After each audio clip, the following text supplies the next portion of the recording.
here very confident of who I was and proud of Ghana, and I think that's what also was a good insight to my colleagues in university, college, things like that, right? Like, who's this confident young person? And I kind of agree with the sentiment you had at that time. Africa wasn't really viewed in a positive light, right?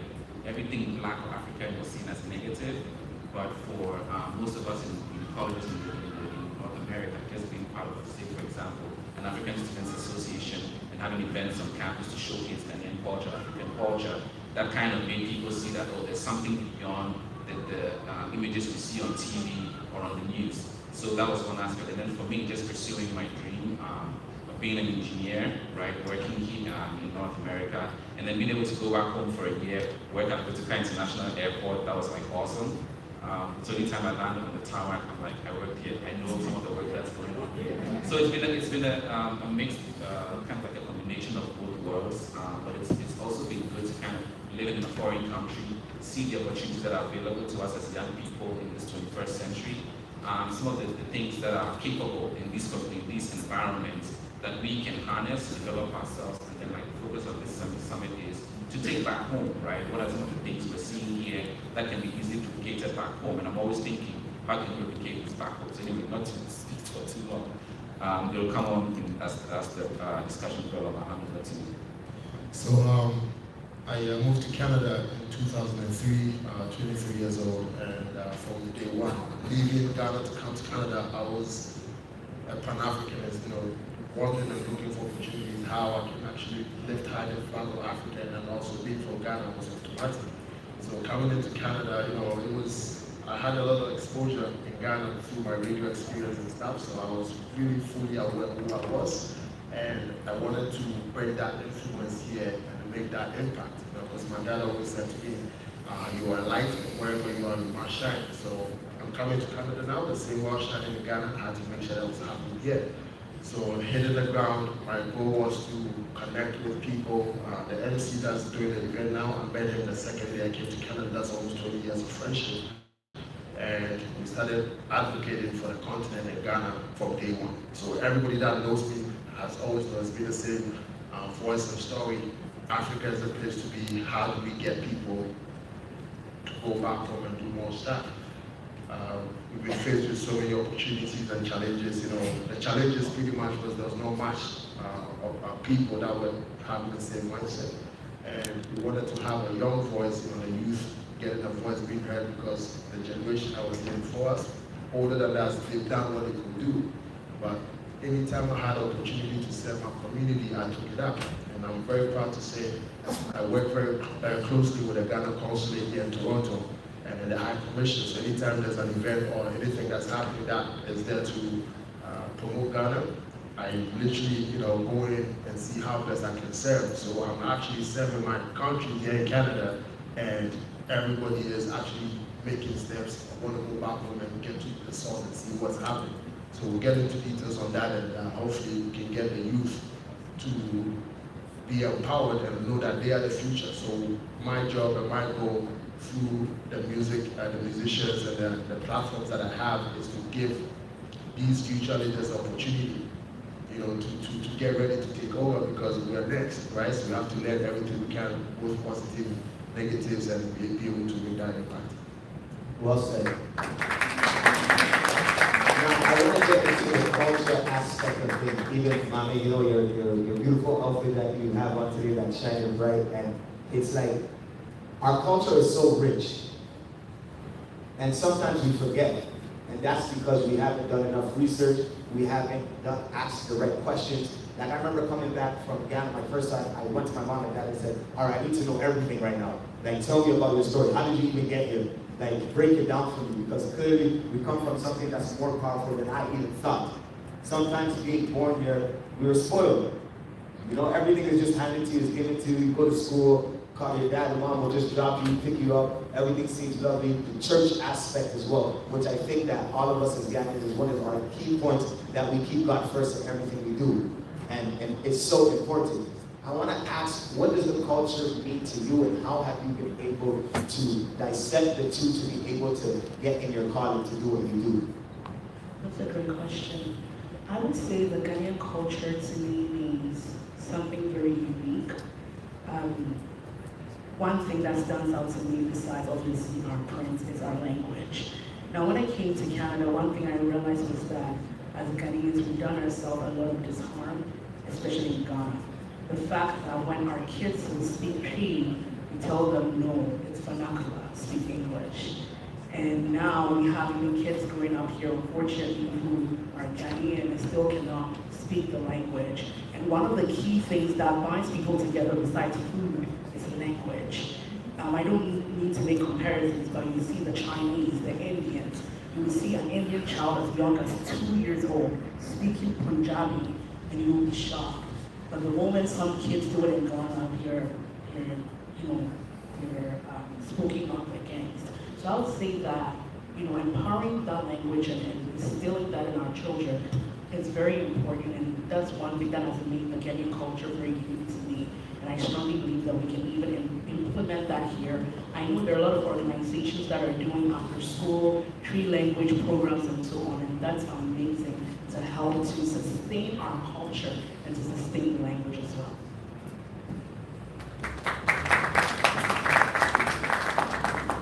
Well, Ghanaian culture to me means a rich culture, a culture that I'm actually proud of. Growing up here, my parents actually were quite harsh on me. I had to speak Twi at home all the time. So when I relocated to Ghana, it was quite easy for me to really actually just integrate with everything that's happening. So even speaking Twi in Ghana, negotiating with with contractors when I was renovating my place, doing a whole bunch of stuff. If I didn't know how to speak Twi, it would have really been damaging for me. So the culture is really rich, and especially when you're here and your parents teach you things, when you go back home, it's really, really easy to really find your feet. It's really easy to know where you need to head to, who you need to ask, because everybody wants to speak English with you when you go back home, right? So it's really, it's like people they say when you go to Rome, do what Rome people do. So you have to go to, Ghana and speak Twi, and literally that's what I was doing. So my culture is quite rich. It has, what I've been taught has actually helped me when I moved to Ghana.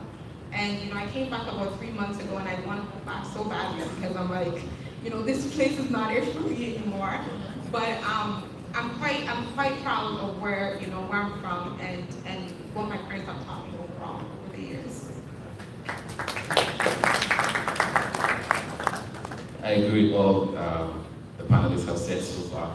I think being a Ghanaian and, like you mentioned, the culture, right? Knowing your culture and knowing where you're from, having that strong sense of identity is pretty much how you step into the world and take hold of the opportunity that before you, And so in my experience, like I mentioned, having grown up in Ghana, I'm Ghanaian. I was Ghanaian when I moved here. So at that stage, my emphasis was pretty much to highlight my good qualities as a Ghanaian that made me fit into this global village and not be ashamed of it. And I think one key thing for me stood out at that time was that Kofi Annan was then the UN General Secretary. And I noticed that after having lived in this part of the world for so long, he never changed his accent. And that for me was a very key pointer, that be true to who you are. Don't let the North American culture change you. And so that aspect of the culture I appreciate. Really quickly on the flip side, I think sometimes coming from a Ghanaian culture, we are trained to be timid, we're trained to be differential, we're trained to keep your head down, work hard, which is good to some extent. But having lived in North America for a while, you realize that there's a need to be bold, there's a need sometimes to be brash, there's a need sometimes to stand up for yourself. In board meetings or meetings with people, actually take the challenge to them and say, hey, no, this figure you mentioned, it's not what you mentioned at the beginning of the project, or how you're affecting the project is not what we agreed on, I don't agree with this change. Those kinds of things were in our culture would be viewed as you're a troublesome person, you're a cantankerous person. But here it's actually how you get ahead, right? You're promoting yourself. Oh, you're too known. No, sometimes you have to be too known because it's those who make the most noise who are recognized. So that aspect of the culture, and I realized that I need to step up, right? I need to be less differential. It's still there, you call your boss Mr. This. It's like, no, call me her, call me Charles, kind of thing, right? But these are some of the things that we navigate. Like I said, there's both the positive and the negative aspects, yeah. Well said. So believing in one's culture was one of the few things that I would say I exported out of Ghana here, you know, because you meet people. I mean, I remember people would talk about, oh, you know, on the side, you put yourself, oh, you know, my parents are from Ghana. I'm like, yes, so why, you know, upfront and bold about it, right? And I would say to people, you know, you cannot be ashamed. I remember there are some people that are from Ghana, but they say they're from Jamaica. I mean, Jamaica is also has their roots from Ghana, Nigeria, and whatnot. But over the years, we made it easier. Part of my job, you know, we call ourselves ambassadors of Ghana and in Africa. Part of our job was to make things easier and also to bridge the gap. And I found a niche that was music. You know, we've been responsible for the career of Staff Media back in 2009, 2010 through Akon and Babs. That was another platform that was used to help people go forward and go for what they can go for. And one of the good things about that experience or that background was that we're able to use that and people look up to us now. And we literally are living examples and living the Ghanaian lifestyle here. You know, I mean, you can see what I'm wearing now. It's the Ginger symbol, but I have pretty much changed it to make it cooler here. It says that a lot of people love skateboarding, so we put a Ginger symbol on the skateboard. So as a storyteller, it's a conversation starter as well. You see what I'm wearing, oh, that's African? I say, yeah. And then I start telling them about it. And my boy, Richmond, I'm also the executive director for a nonprofit called Aim to Impact. So we go to the different schools, we run Black History Month programs. We've even been to the jails to bring music to the jails and then use that to teach the culture about, you know, Africa and Ghana and had assemblies and pretty much been everywhere in every community. So the culture thing is for us, and why we say AIM, the name that came up was helping people identify who they are, because what's happening globally right now is identity crisis. People don't know who they are. If you know who you are, you're going to walk differently, you're going to speak differently, and you're actually going to live with a purpose. But because a lot of people don't do that, we find ourselves being ambassadors doing that job. You know, so when we say AIM, Africa, it means, oh, okay, that's that. I mean, regardless, you don't have to be. I also told someone the other day, I only knew I was black until I came to Canada, because when I was in Ghana, I was referred to as an African. You know, so the identity is what I'm trying to empower and instill in people, and it's doing amazing. So the music part, I know the Ghanaian government is, you know, doing its best to help the youth, but the music part is one of the biggest export products that we should put more emphasis on, because that's a conversation starter. And if we can use that music, bring people in, right, we can actually get more information out. Well said, well said. I also want to make sure that, you know, you develop your relationship with Diaspora. And I've really done this publicly, but you gave me my first opportunity 10 years ago to host the New Year's in style. That was my first time that I got the mic. I know you gave me $50, and I want to thank you, because at that time, that $50 is what I'm able to do what I do around the world. And it was about that opportunity. I didn't even know I was going to get paid. I just wanted to get on the mic and do it. And when he gave me the money, I was like, I can get paid for this? And it was like, I just went tunnel vision, straight forward. So let's give him a round of applause. It's all about opportunities. And that's why I think we're all in this room. We all can present an opportunity to help one another, to be able to grow. And you never know what that opportunity, even that nice gesture, when somebody opens the door and shaking their hand and making sure, the way we were brought up of being polite, and that's one thing I love. Like, when I'm dealing with people all around the world, sometimes I tell myself, thank God that my parents grew me up the way they did, because, you know, this world is very hard to deal with people. And if you were to deal with people how they deal with you, it would be a problem. But we're taught otherwise. So to that, I will round of applause to our culture and what they've been able to specialize and do around the world. Now, I need this to say with opportunity. As the voice of the culture, as that's what they titled me, and that's my name as I go around the world. I've been able to work with a lot of, like you said, the mayor, Barack Obama, the biggest artists in the world, Drake, where I've hosted the OVO basketball tournament year after year. And the one thing that when I started was I just wanted people to know that I was African. So that's what made me become popular in Canada. It was like anywhere I go, I would talk about being African, Afghan, where nobody was doing it, where we would only play like 2 songs everywhere in the world. And as you can see, 10 years later, all that you hear is Afrobeats. During the carnival experience, which is more of a soca dynamic, where the biggest song was from an African, which has never happened before. I've been doing it for 10 years, so you can see the growth and that, like I said earlier, the time is now. And how has it been with you dealing with opportunities back home, also being here, to be able to lead the forefront? Because especially during this pandemic, it hasn't been easy. We see businesses thrive, we see people, you talk about mental health. I also started a podcast called Motivation Mondays, where we talk about making the uncool cool and realizing it's you versus you. And I started that because during the pandemic, I realized everybody was getting caught up with the news, everybody was getting caught up with social media. What can we bring to our audience and to the youth to keep them on a positive, stable level, to know that during these times it's okay, the whole world is being affected by this? How are we going to encourage people to stay motivated? How are we going to keep people disciplined during these hard times? And we're able to thrive. That's where the mayor was able to come on the platform, and we have a great relationship with City Hall to be able to do the great work that we're doing. Now I want to ask you, what motivates you to be able to do what you do with all the challenges that you may face that nobody knows? And I ask this question because somebody may be sitting in the crowd and something could be bothering them, but it's like we're all going through certain things that could deter us from our future, from being who we are and being successful. But how do you deal with it on a daily basis to thrive in your business? And then we'll get into the specifics of exactly what you do. So from the nonprofit side, you doing your organization. Please, she did a wonderful presentation. Let's give her a round of applause. I love what one of our presenters said earlier, where it's like women empowerment is so powerful. Like, we don't understand, like my whole team, the 3 bases that sit on my team are females. I wouldn't be able to do none of the things or half of the things. They help us run the world. So let's give them a round of applause. And I want to bring things around the world, both internationally and here alone. Thank you very much. So yes, my organization, like I mentioned, the Power of Love Foundation Canada, is mainly dedicated to Black women. Strictly Black women and girls. And many people ask me, anytime I go somewhere, especially in boardrooms where people of different races are, they're like, so why Black women? Why not white people? And I said, well, why not Black women?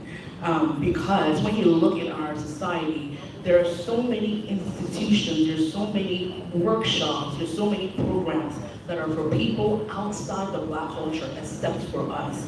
If we don't stand up for ourselves, nobody's going to do it. So that was one of the things that really motivated me. And growing up, being someone that came from Ghana, and I know that Ghana, there were a lot of role models, but here, although we do have some, we don't see a lot, especially where I live in Brampton. There are not a lot of Black, institutions, Black programs, and so on. So what I decided to do was take that on to support these young Black women within the community. And I saw that gap where it's like, and that's something I experienced myself. When I was in university, who do I ask questions?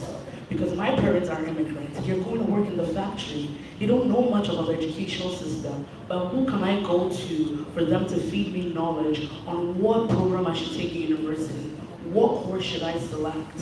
What should I take as a career? What should I pursue? So when I realized that gap, I decided to found this organization that will help, where we can bring in mentors. So right now, we are coming up with our program called Living Your Best Life, where we're going to pair these young women and girls with people who are already in their industry, and someone that is a Black woman. So let's say, for example, if there's a woman that says she wants to be a doctor, we will find a Black doctor, pair her with her, and also to serve, do shadowing, provide more information. I wish I had that. I wouldn't have failed undergrad for 2 years and gone through all that circle. So I think that's what really motivates me, seeing the issues that are prevalent within our community and realizing that I can be the change that I want to see.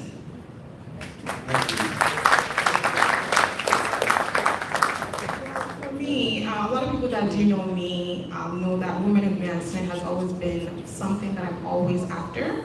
I was running a nonprofit organization in Canada for about 10 years. Most of the programs that we did in Canada was for girls empowerment. Even being in tech, when I started in tech, there was not a lot of black women in tech. So essentially using that nonprofit organization to really motivate girls to go into tech, as well as just mentoring them as well. I was invited to speak at TEDx Accra in 2016, and I mentioned this regarding mentorship, and mentorship has always been part of me, and so I always try to find ways to also give back.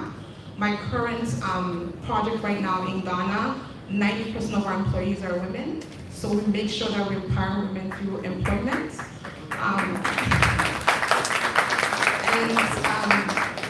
Speaking of that, I understand that 80% of women that are affected through climate change also contribute to climate change as well. So not only are we even using our bags to empower people to actually use eco-friendly products in Ghana and also for packaging, we actually use the unused material for eco-friendly pads for women, and essentially helping them to give back to the environment, at the same time also giving them jobs as well.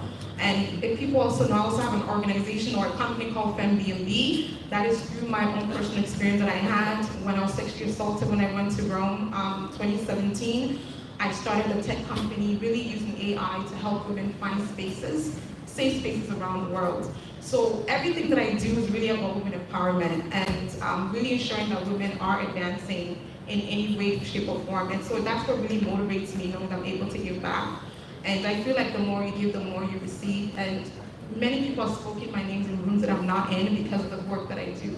So, yeah.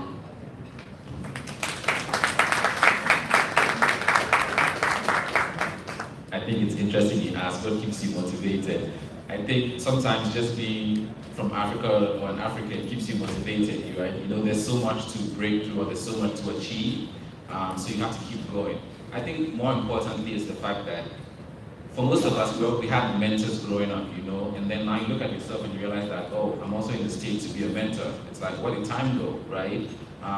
And so I think that's part of what keeps us motivated, in the sense that, especially when you live here in North America, like you mentioned, for us as immigrants or Africans, sometimes you might be the first African, you might be the port of entry to someone, you know, you might be the first African, they be the first example of something to someone here. And so that in itself keeps you motivated, right? You don't want to disappoint the culture, you don't want to disappoint your parents, you don't want to disappoint your family. So essentially that's part of what keeps you motivated. I think also the fact that if you've been given, to whom much is given, much is expected, right? So we have a lot of blessings, we also look for ways to pass on those blessings, right? So for example, I came to North America by taking the SATs, right?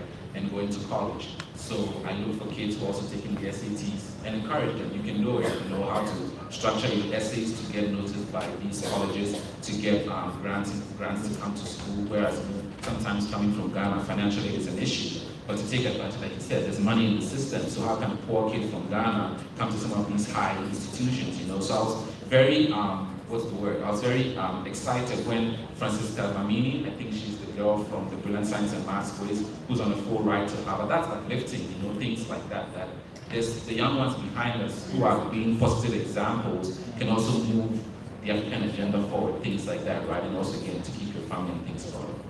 You can take it. With the motivation, you know, I always make references. There's no one day in my 20 years in Canada that I've never spoken about Ghana. People that know me can actually bear witness and, you know, confirm what I'm saying. Leaving Ghana, the radio station experience, 5FM, you know, back then it was was one of the most eye-opening opportunities for me, because we actually started the first coming to Ghana in December. You know, before now it's the biggest thing now. Globally, everybody wants to go to Ghana in December, and then hopefully beyond the return, you know, IBs coming from their office there, we want to make it beyond the return, do more things in Ghana, you know. And there was a word from Dr. Kwame Nkrumah's speech, 6th of March 1957, where he said, "There's a new African in the world." So on every Instagram post that we have, for my clothing brand, Clothing My Aim, we say the new Africa. That's what we are, that's what we represent.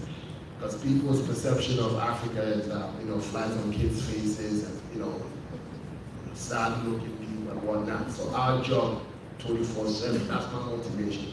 And that's what's helping us, to make an impact, is to actually retell the African story, retell the Ghanaian story, let them know Ghana is where you need to be. If you haven't been, you should.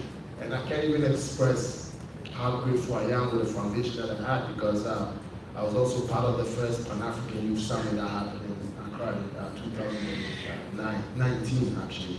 No, sorry, 2009, my friend, And that conference opened my eyes to the opportunities that the continent has to offer. So if we do find ourselves in spaces wherever we are in the world, we should not sit back and not take advantage of those opportunities there. And with all the musicians that I've worked with globally, the biggest one, Akon for sure, has opened doors up for me. Most of the Ghanaian musicians that are doing well right now, those are people we give opportunities to. And I'm proud to say we came out with the very first, Ghana Inspired, we came out with the very first music blog in 2006 called Ghana Mixtapes. That was an actual tool to help push Ghana music globally. And that blog had helped a lot of people to actually get exposure. Packaging, branding, we've always been about that. Even back then, artists would just have a picture of themselves and then the song title, but we actually lifted up, get them to do single covers, how to represent themselves fully, because that's what you are doing. So those were some of my motivations. And to the point where we had opportunities to work with some of the top African artists who are now taking over the world. We called it the African invasion, which literally is what's happening right now. And everybody now, like MC Igbo, event MC Igbo will tell you, there's no event that goes on without you hearing music from Africa or Afrobeats. There's more to do. So the music is that tool that's going to help draw more people in. And that's what motivates me. And I'm glad to be able to mentor young people coming after us, because for me, it's all about legacy. How can we be great ancestors? We saw this, how do we take it to the level? And big shouts to Mr. Dodu from the Ghanaian Canadian Association that's also helping empower these young Ghanaians in the country. And with that here in Canada, bridging the gap. So there's a lot to do, everybody has a role to play. And opportunities like these from the GIPC roadshows, the consulates, for me, the consulate is giving me the biggest opportunity. Without a Ghana consulate, I wouldn't even be sitting here, because they literally saw what I could do. And it's really not about money. A lot of you guys will know I don't come in for the money. It's not about that, because I believe in once you make the impact, the money is going to follow. Serving the continent or serving your country was that thing that was instilled in me, and I hope we can continue that and make that happen. The youth is the future, and thank you for giving us the opportunity to have a voice, because we are the voice that's going to help channel or push the vision that you guys are leading now. We're the foot soldiers for you guys. So we're here, utilize that, we have the strength. We can, it's almost 72 hours, I haven't slept yet. But the strength is there, so utilize that and hopefully we can make bigger changes there. Thank you very much. Now, I know we're going to get into our Q&A part, and I know MC Afro and people have more help for that will help. Is it just one? Okay, we'll do the Q&A. Due to time, we are going to just women inclusive, yes. And before Ivy gets on the go, I just want to, as a Canadian that was born here, I know sometimes, like when I look back, sometimes, and I talk to some of my peers, we've been a little